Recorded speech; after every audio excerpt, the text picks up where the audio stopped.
Do, do, do, do. I believe I am live. 3, 2, 1. Hello, everybody. How are you? Just getting a few more people on here before we crack on. We have such a juicy session with you today. I'm going to spend the next 10, 15 minutes with you talking about 5 ways to stop sabotaging your own success. Who's up for it? Good. I am glad. Because let's face it, you are working hard, right? You're networking harder. You know exactly where you're trying to get to. But the journey is slow. Slower than you want anyway, because you like going fast, don't you? You know, you want to speed things up. Hi, Finley, Property Group. It's great to have you here. Say hi. So basically, I'm going to tell you today the 5 ways to stop the things that are slowing you down.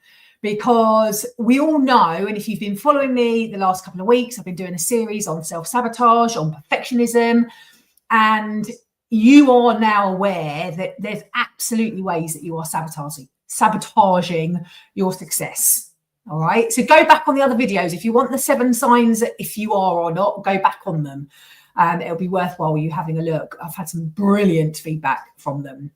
But I would say 95% of the high achieving, ambitious people I have spent time with over the last 25 years of a coach have hit all of those 7 signs, or at least a majority with them. So that's why I'm going to give you the 5 signs of stopping them. So if you've got any questions, please ask in the comments. I will try and come to them. I know that I can't always see the comments on LinkedIn for some unknown reason, but I absolutely can on Instagram, and sometimes I can on Facebook too, which is great. But if I don't get to answer them in this live, I will absolutely answer them on Friday's Q&A session that we will have anyway. So go for it. So those who don't know me, I am Debbie Waite. I am the founder of Stronger Inside and Out, and I am the creator of the Success Triangle. And I help ambitious people succeed in business and life so that they're not burning out and they're not sacrificing their health, their relationships, or, to be frank, their sanities. Because trust me, I have lived the crappy side of being a perfectionist, the spiral and the stress that it causes, and it absolutely sucks. If anyone relates to that, give me a thumbs up. No, so I'm not feeling a bit lonely on that. So the most common signs of self-sabotage and the most common signs that we went through last week were perfectionism. You don't ask for help. You feel ashamed unless everything's at 110% or above. You overthink everything, which makes decision-making slow. You compare to other people, you compete with other people, even though that's there in front of the scene and you're behind the scenes. Your busyness has got out of control, and you very rarely say no, do you? I know, I can see you. So what do? I'm not going to go into each one of those and pick them up individually, because what I want to do instead is hit 5 ways, 5 tips that are really easy for you to implement. All the things I always tell you are easy to implement because I know that you're busy. But they're 5 really, really important things for you to get going on. So how to stop self-sabotage and perfectionism. Number 1, start. That might sound weird. Just start the damn thing. Whatever it is that you are overthinking, whatever it is that you are procrastinating on other things to avoid doing, whatever it is that you haven't got started yet because you've been stuck in that perfectionism spiral, just start it. Because it's the starting bit that is the hard bit. Once you get started, the momentum builds and it still carries on. You know, you can relate to that about going to the gym. So a lot of the time I can't be bothered to go to the gym, or I just haven't got it in me. But I know once I get there and I get in a class, get the music pumping, I'm told what to do, I get that barbell on my hands, I'm absolutely loving it. Hi, Dream Big. Hi, lovely to see you. So it's about starting. You know, if you want to write a book, just start writing, see what happens. Start calling potential clients, start a conversation with a networking meeting. Just do it and then watch what happens. Okay, number 2. So we've had a start the thing. Now we've got to stop. Yes, I am very aware that stop and start are opposites, and I'm telling you to do both. But this is specific. This stop is about stop using the word should. It should be scrapped from your vocabulary. And I don't necessarily mean your outer vocabulary, I mean your inner vocabulary. All right. So once you change the word, I should do this, or I should be able to do it, I should be able to do that better, I should be earning more, I should have more followers, I should be more profitable. Once you get rid of that word, it's an awful word. It does horrible things internally to you, and it stops you succeeding externally. If you change that to, I don't know, I could choose to go to the gym, or I want to be able to talk to that potential prospect. Once you change it, little words like that, to I could, you are giving your power and your control back to yourself. It's a positive language. Number 3. I didn't quite know what to call this one. You tell me whether you think this one should be called strengths, or whether you think this one should be called self-awareness, because it relates to both. Maybe we just call it both. Who knows? Right, apparently my connection's a bit icky on Instagram. Let me know if you're still there, Instagram. That would be fab, because I've just had a little funny boxy thing come up. So what I mean by this is, you will all know that the first foundational level of my success triangle is self-awareness. And a big part of that is knowing who you are, knowing your strengths, knowing your weaknesses, knowing your blind spots, knowing your dreams, etc., etc. All right. But that also relates down to, once you know yourself and once you know where you're at. Horseman Den Physio, hi, nice to see you. Thanks for joining. What happens, and again, this is probably more self-awareness thinking about it, is once you know you, and once you're aware of what you are able to do, and once you are aware and you admit that you are a perfectionist and that you are self-sabotaging yourself, have a look at your expectations of yourself.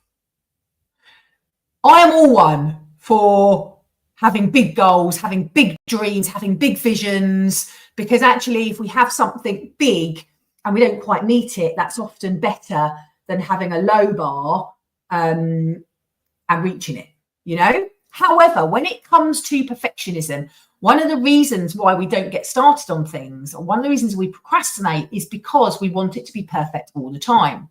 And therefore we want to be perfect all the time. And therefore our expectations are massively high.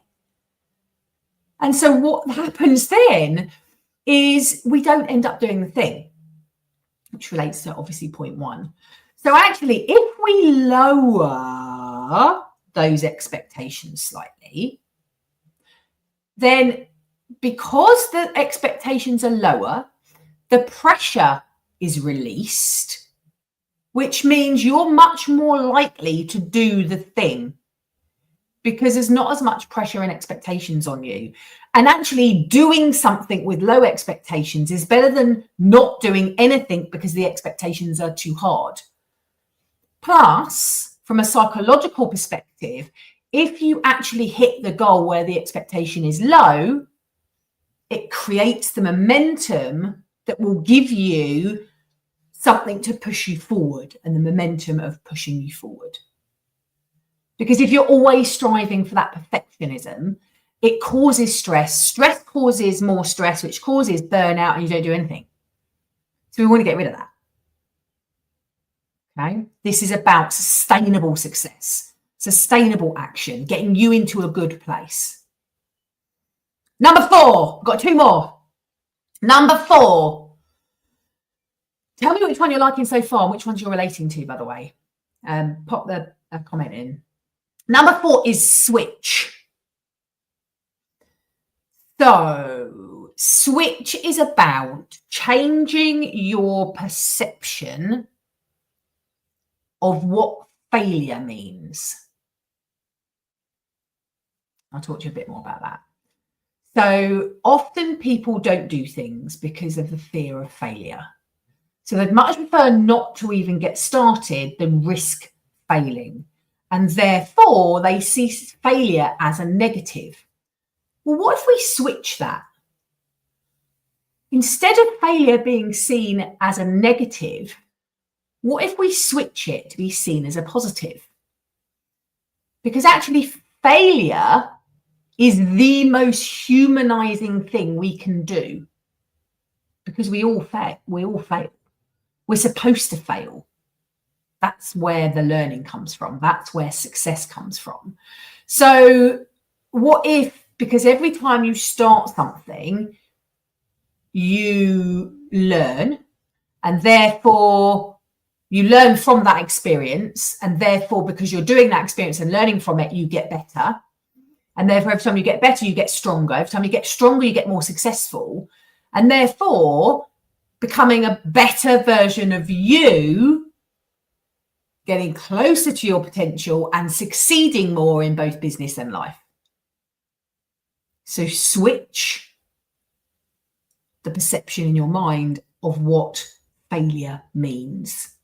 And I might, if anyone's interested, put failure in the comments and I might run another failure challenge. So yeah, let me know if you're interested in that. Last one is stretch. When it comes to self-sabotage and perfectionism, stretch is really important. This is about stretching you. Give a rubber band. I've got a hairband. Yep. Okay. This is you. This is about stretching you, getting you outside your comfort zone. Because that is where your learning is. That is where your potential is. So the more you get uncomfortable, the more comfortable it becomes getting uncomfortable. I should write that as a quote, shouldn't I? Just to blow people's minds. So the more you get uncomfortable, the more comfortable you get with being uncomfortable. You know, a bit like me doing these lives. All right. I used to have to try and plan exactly what I was going to say and have a script and get my hair done and get my makeup done and then get the lighting brilliant. So I never did them until a few weeks ago when I said to you guys, I'm really sorry for not showing up. I've just got to make this happen now. And actually the comments I've had from you guys about how valuable these are and how much you're getting out of them has fed me to say, oh, you got outside your comfort zone. Great. And now my comfort zone is getting bigger and bigger and bigger and bigger.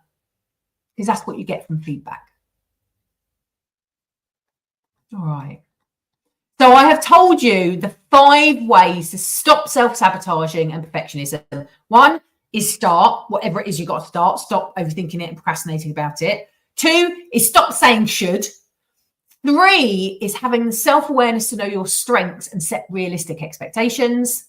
4 is switch the meaning and the perception you have of failure.